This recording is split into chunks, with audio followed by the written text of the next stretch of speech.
my final project for assistive technology was based on the Big Bang Theory, and we're going to watch some clips based on Sheldon, Raj, and Penny and what disabilities they have noticed. The first one we're going to talk about Sheldon Cooper. And was that sarcasm? Yes. Was that sarcasm? Stop it. Take a break from being you for just a minute and try being, I don't know, comforting. I'm sorry. There. Everything's going to be fine.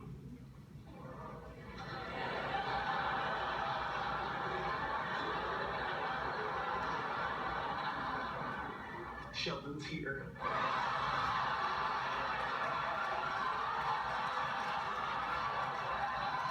Have you considered improving your socialization skills, thus allowing you to communicate more effectively with other people? Isn't that their burden? I'm the one with something interesting to say. Guys, mind if I start? Penny. That's where I sit. Sit next to me. No, I sit there. so, Sheldon Cooper is part of the autism spectrum. Basically, when we talked about Sheldon and the autism spectrum, typically he would be a sign of Asperger's, and now that they changed the rule, he falls under the autism umbrella. He is on the autism spectrum based on the characteristics. He has trouble with social skills, he has trouble reading social cues like sarcasm, and he shies away from personal touching. He doesn't like changes in routines as he lives out his life. As we're going through this, Sheldon can use a few different types of assistive technology that have been presented. One of them is in one episode that I saw was a robot Sheldon, where he didn't want anything to be going on and he wanted to save his body for science, and he gave himself the robot Sheldon.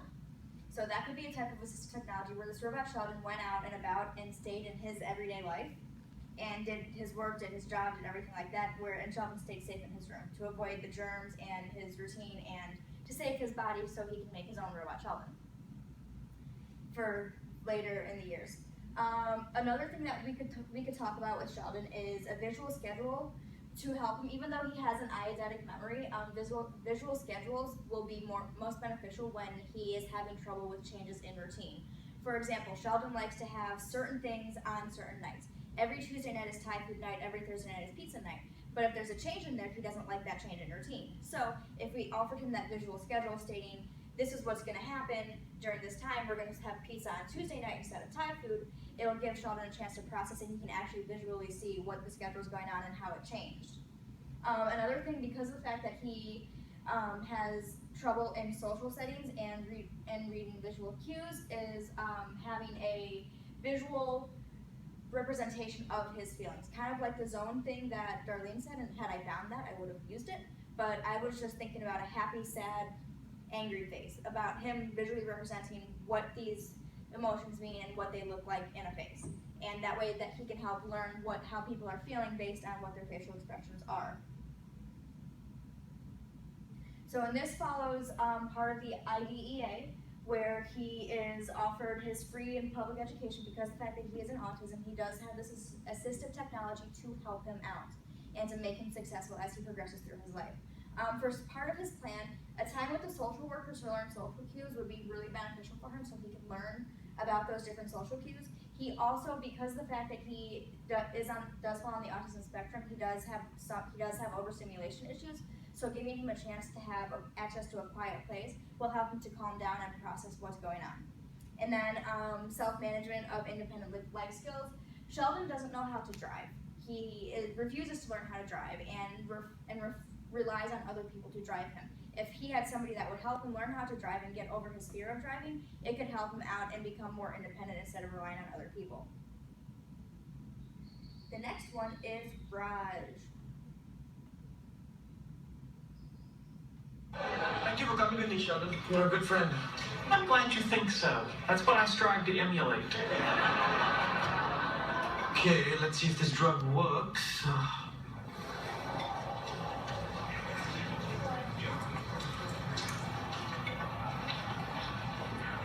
Can I help you?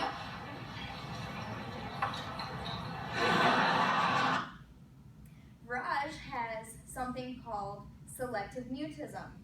And this is potentially based on how he was raised or anything else. There could be a lot of underlying factors. Particularly his selective mutism is when it comes to women. He does not know how to talk to women unless he is drinking a lot of alcohol and drunk. And then he can talk to women. So he needs it, when he comes up to a woman, he can be talking in the middle of a conversation, then a woman shows up and he'll freeze in the middle of his speech, or whatever he's saying, and then just kind of stand there, as you saw. So one thing that would really help Raj during this time is something called text-to-speech, or a communication board. It can be either low-tech or high-tech, and both of these things will allow him the chance to talk to women and potentially form a relationship with them, and maybe eventually get over his fear and talk to women without being drunk. This falls under the Americans with Disability Act because of the fact that the umbrella is talking about anybody that has a disability and offering them the rights and everything that they need to be given a chance to be successful. Some of the things that I could put in his plan are meeting with the psych to determine the reasons for his mutism and ways to overcome his mutism without drinking alcohol. And practice with the new AT devices, because some of it can be higher technology. The AT practice would be beneficial for him, so he knows how to use it. And finally, Penny.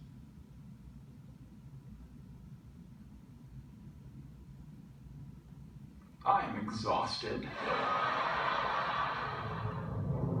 Now remember, Newton realized that Aristotle was wrong and force was not necessary to maintain motion. So let's plug in our 9.8 meters per second squared as A, and we get force, or gravity, equals mass times 9.8 meters per second.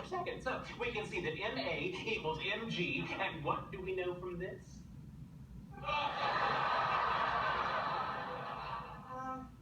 We know that Newton was a really smart cookie. Oh, is that where fig Newtons come from? No, fig Newtons are named. Penny has something we like to call a specific learning disability, where she has trouble interpreting and understanding specific skills, whether it be reading or social skills, or in this case, math/physics. As you saw while Sheldon was trying to teach Penny physics, she had no idea what was going on, and she just kind of stared at him like, what's going on? She couldn't visualize the concepts that Sheldon was talking about for the math and the physics, and Penny needed to be retaught everything in regards to physics so she could attempt to understand it. She also could not understand verbally what Sheldon was actually saying, so this is something that really needed help to help her figure out what to do. There are different types of assistive technologies that could be beneficial for Penny, like a talking scientific calculator, a visual representation of the formulas in physics, so something like a cheat sheet of how the formulas work and how they are solved.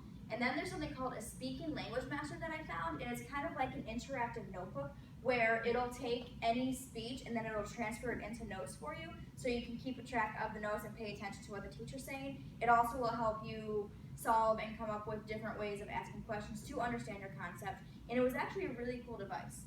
And this falls under ADA or IDEA to help Penny be successful in learning physics and overcome her specific learning disability.